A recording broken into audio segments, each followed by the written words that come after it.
Assalamualaikum warahmatullahi wabarakatuh.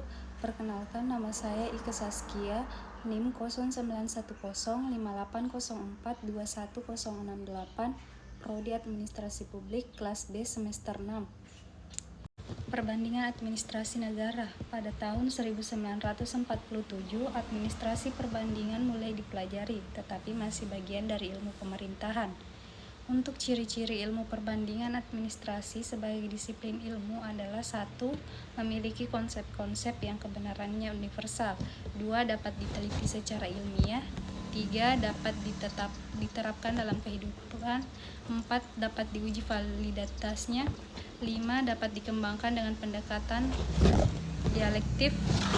6. Dapat digeneralisasikan. 7. Objektif. Secara sistematis adalah sebagai berikut: 1. Ilmu sosial sebagai disiplin ilmu. 2. Ilmu administrasi sebagai cabang. 3. Ilmu administrasi negara sebagai ranting. 4. Ilmu perbandingan administrasi negara sebagai daun. Mengapa mempelajari konstitusi? Sejak manusia kerjasama mengangkat batu, maka sejak saat itu ada administrasi pemerintahan. Mengapa mempelajari pemerintahan? Pemerintah itu berkaitan dengan persoalan kekuasaan, persoalan politik, maka memahami perbandingan politik adalah sesuatu yang relevan dengan pemerintahan, apalagi secara filosofis. Pemerintahan itu berawal dari ilmu politik. Mengapa mempelajari administrasi? Administrasi adalah kerjasama secara fungsional berlangsung dalam rangka manajemen.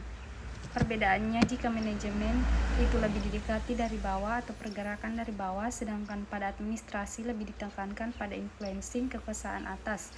Kegiatan-kegiatan secara fungsional itulah yang akan dibandingkan.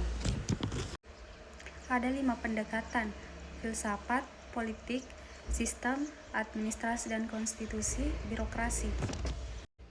Pendekatan filsafat dipahami dari isme-isme tentang hak asasi manusia yang membedakan dua isme besar, yaitu isme liberalisme dan komunisme.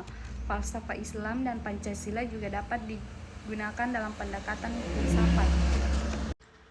Pendekatan politik menempatkan kedudukan administrasi pemerintahan sebagai alat mempertahankan kekuasaan.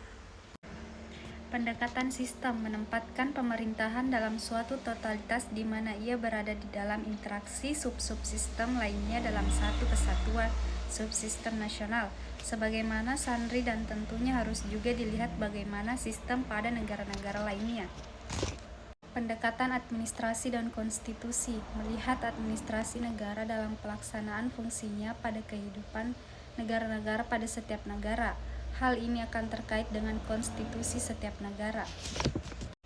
Pendekatan birokrasi memahami pemerintahan dari negara-negara di dunia dari organisasi aparatur pemerintah. Apakah organisasinya di bawah kekuasaan politik atau dalam posisi yang netral atau dalam model-model bagaimana yang berlaku di dunia.